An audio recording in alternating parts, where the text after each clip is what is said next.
Today on The Explainer, we're breaking down a pretty chaotic social experiment. The challenge? Super simple. Be the last person to leave a grocery store and you win a life-changing prize. And it all started with this number right here, $250,000. That's the prize that was about to turn this ordinary grocery store into an absolute battleground. The rules? I mean, they couldn't be simpler. Just outlast everyone else. That's it. No time limit, no complicated instructions, just survive. But you know, this isn't really a story about endurance. It's actually a story of how a little society gets built and then completely broken, all in aisle 5. So, we're not just going to look at this as some contest. We're going to treat it like a fascinating case study in human behavior under extreme pressure. All right, let's get into it. So picture this. Mr. Beast drops this challenge on a store full of completely unsuspecting people. And as you can imagine, their reactions were all over the place, right from the get-go. You had some people who were immediately all in, declaring they'd stay as long as it takes. But for others, it was a tougher call. They had to weigh that massive prize against their real-world jobs, their lives.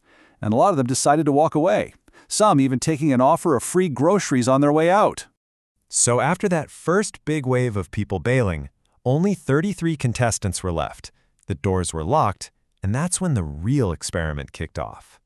Now, here's what's so interesting. With zero rules given to them, you might expect total chaos, right? But that's not what happened.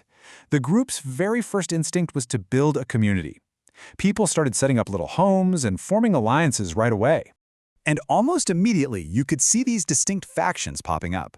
You had Fort Freezy over by the freezers, controlling all the meat. Then there was the Dream Team, who were super strategic and holed up in the manager's office. And pretty soon, everyone was carving out their own little territories, each with its own vibe. And the ingenuity on display was just incredible. I mean, these people were transforming everyday items into everything they needed to live long-term. They were sleeping on store shelves, making pillows out of napkins, and get this, even building makeshift showers with garden hoses from the hardware aisle.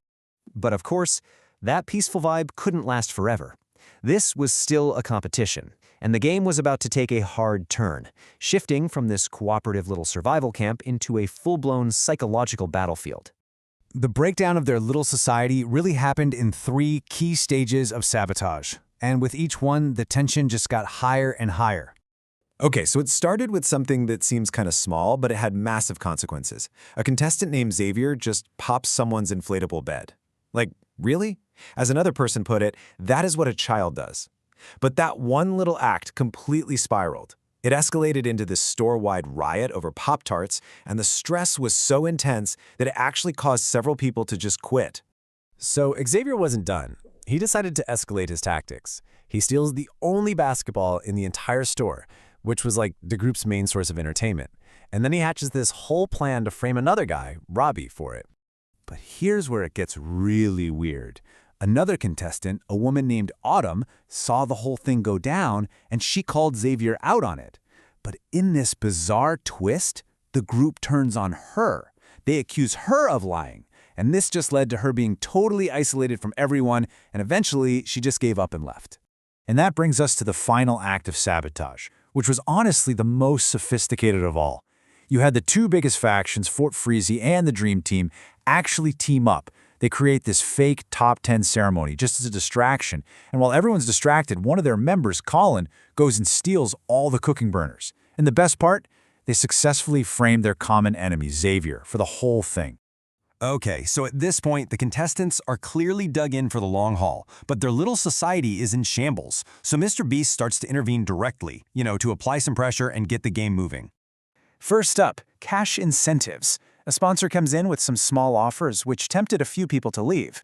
But then, a much bigger pot of $30,000 was put on the table, and the contestants actually used that money to negotiate and convince one of their own to walk away. And then, I don't know what they were thinking, but the contestants pressed a button to make the game harder. And just like that, a big red line was drawn right down the middle of the store. This just completely tanked their living conditions overnight. They were cut off from sunlight, the real showers, and they lost half their space. A huge mistake. All right, so all of this brings us to the end game, the final massive twist that changed absolutely everything. So after 67 days, think about that, 67 days, the last 4 contestants had pretty much proven they were never going to break. So Mr. Reese comes back, but this time it's not another hardship, it's an offer to completely scrap the original $250,000 prize. Instead, he offered to quadruple it, to a staggering $1 million. But, and this is a huge but, that money came with a fundamental change to the entire competition. So, the challenge wasn't about outlasting each other as enemies anymore. Not at all. Now, it was about working together as teammates to do the impossible. Eat everything in the entire grocery store. And you know what? They all unanimously agreed. In that exact moment, the vedio, the social experiment of isolation and conflict, was over. A brand new one, all about collaboration, had just begun. It really leaves you with a big question, doesn't it? When the rules of the game change, do the players change with them? This whole experiment showed us just how fast a society can crumble under pressure. But it also showed us that with the right incentive, even the bitterest enemies can become allies in the blink of an eye.